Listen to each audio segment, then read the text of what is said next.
I'm joined by royalty right now, the king of television, Samoa Joe. We're going to be talking about what is going on with the various championships that you are either holding or want to regain. How are you doing today? I'm doing fantastic. How about yourself? I'm good. I said I'm speaking with royalty. You're actually the second king I've spoken with, so it's always good to have that. Yeah, but the first one true. You know what I mean? There's a little bit of difference between the two. You know? I had Booker T. I mean, he was a king at one time. You know, I can understand that. You know, king. He's a king forever in his heart and the minds of the people. You know, I'll give him that. Everybody loves Booker. You're a reigning king.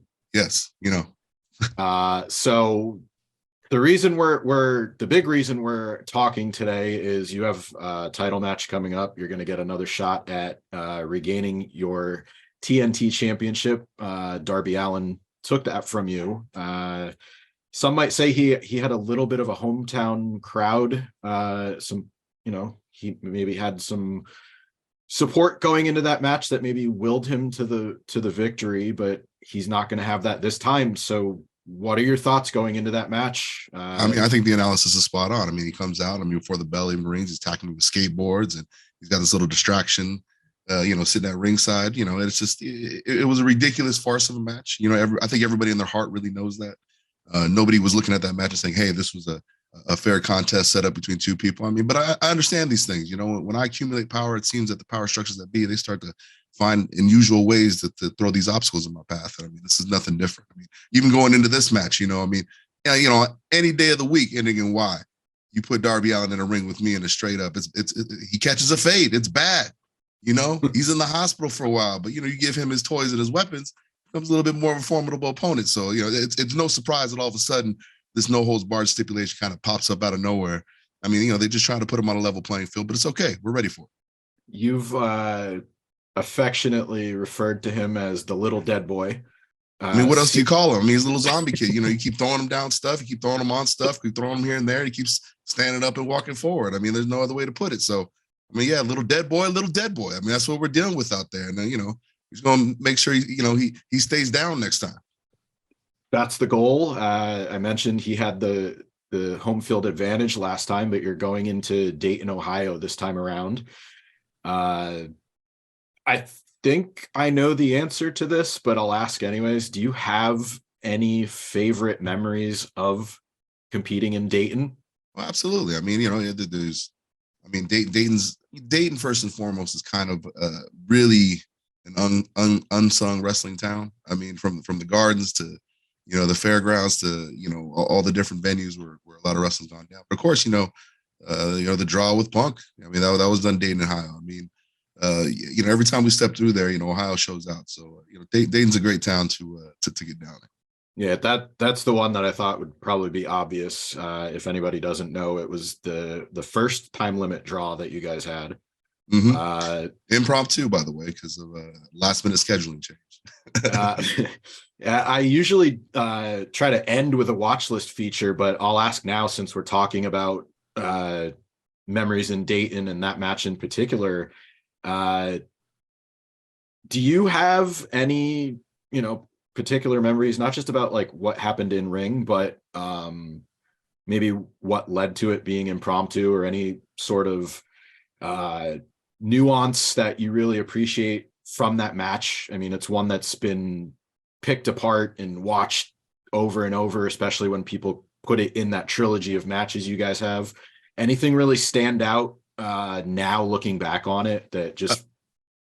I think there's a lot of things that stand out. I think something that's kind of relevant to today and maybe put some people's mind at ease in our industry is, a lot of that came together, hours before. This is something that was, a overthought think piece that was done out over several days. We were forced into a situation, and really, it was just, I believe Karina was stuck in Japan, or it was something of that ilk where, he had two commitments and couldn't just make it back in time.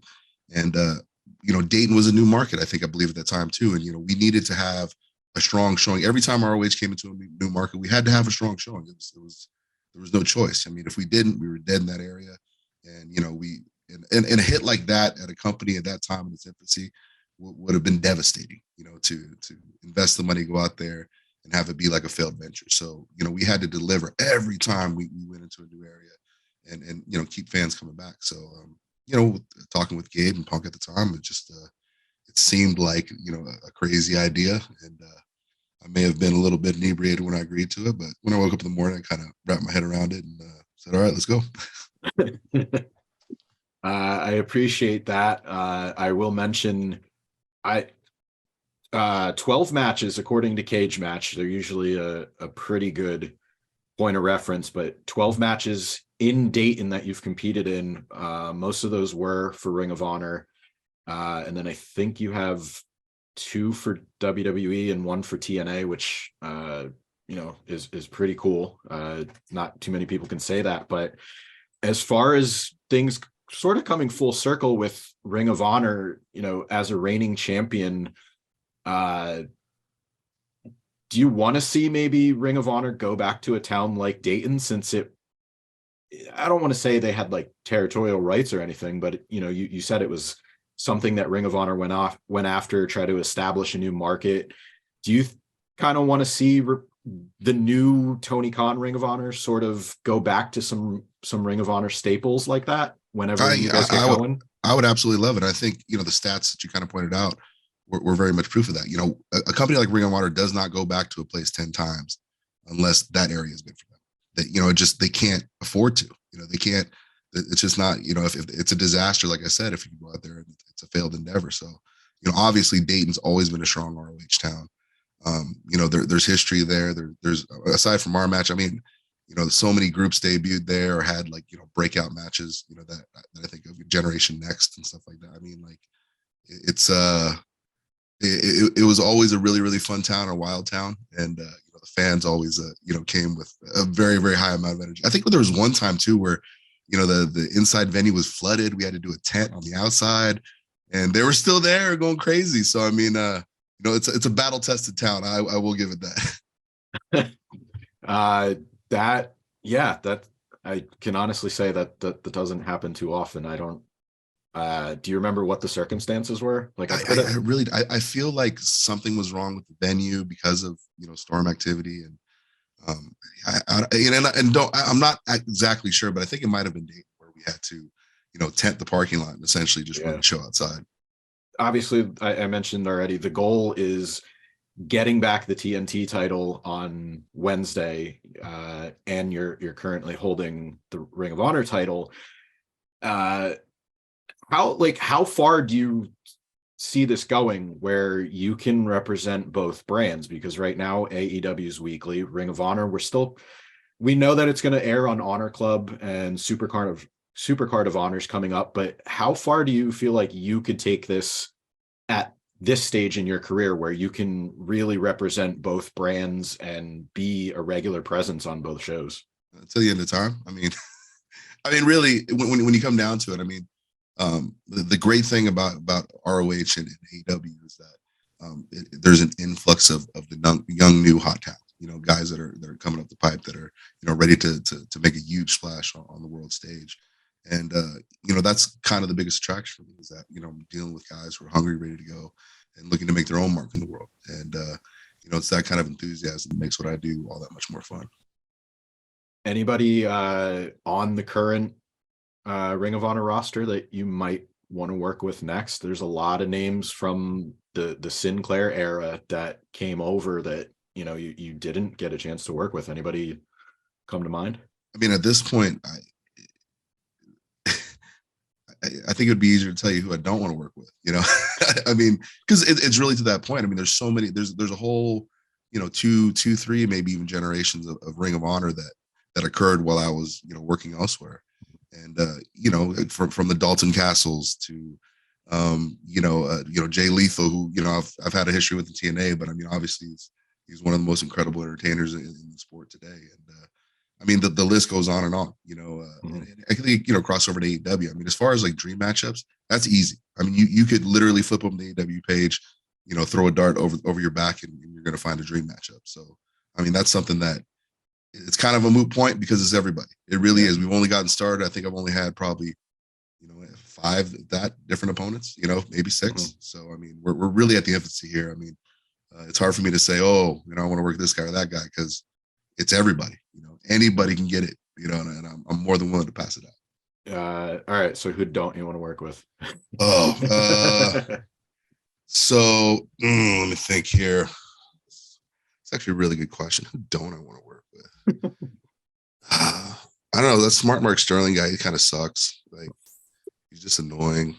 Like, it's just kind of like soul draining. You know what I mean? Like, it's just, it's not so much, it's not fear or loathing. It's just more, makes my day freaking flaccid. You know what I'm saying? Just weird.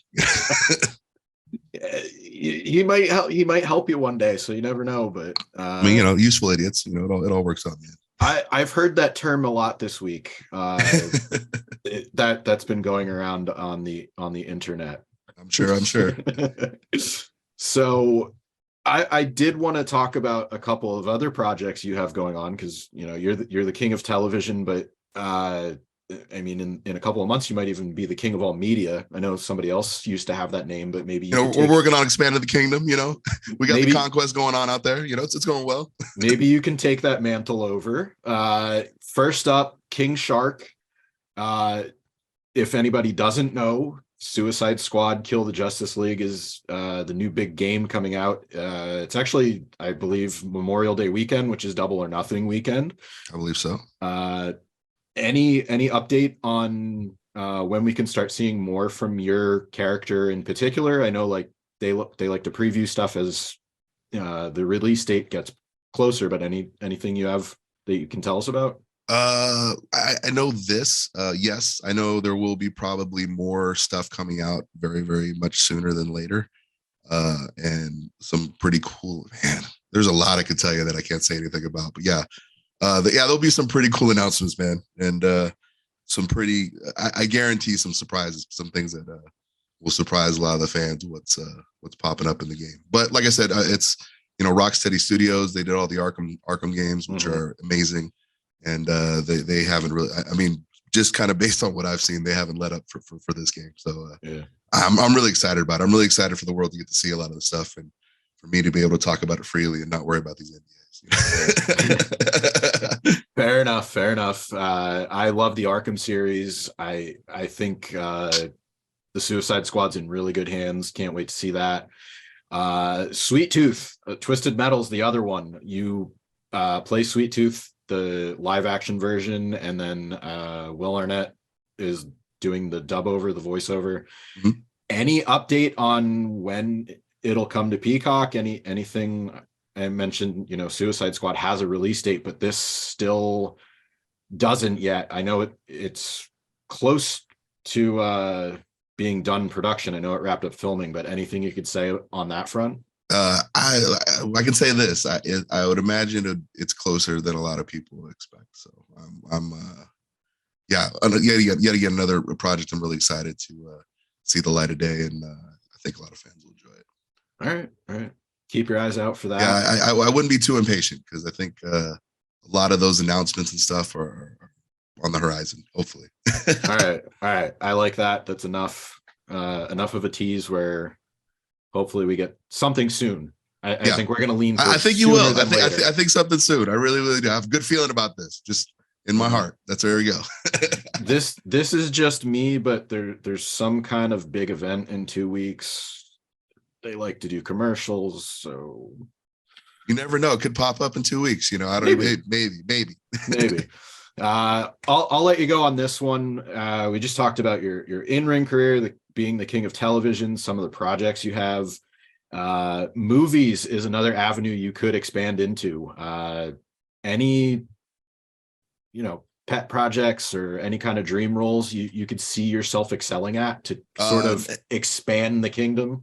Yeah, actually, but yeah, I got a couple cool little offers. Just trying to work them out right now and make them work in the schedule. We'll see about that. But yeah, if anything else, Henry Cavill, if you're out there, dog, I know you got that Warhammer franchise. And, you're gonna need people that understand how it goes down. So I'm just throwing that in the universe.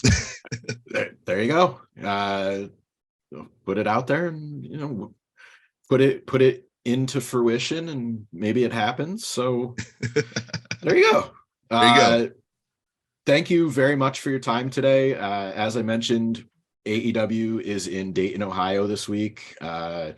Ring of Honor World Television Champion Samoa Joe and soon to be reigning AEW TNT champion Oh, again. see, that's the kind of positivity Samoa we need Joe. around here. That's what we need. Good positivity. See, So you're people putting who understand how fate works. That's good. That's good. you're putting the Warhammer role out there, so I'm Yeah, putting the we're just title win expanding out on there. that. You know, we're just Doing expanding it. on that. You know, I mean, I'm saying if you want somebody to really talk that trash to the aliens, you know, there's nobody better. All right. Tune in February 1st for AEW Dynamite. And then, like I said, May 26th, I think Memorial Day weekend is the Suicide Squad game. And sooner than later for Sweet Tooth Twisted Metal. Joe, thanks very much for your time today. Thank you for having me.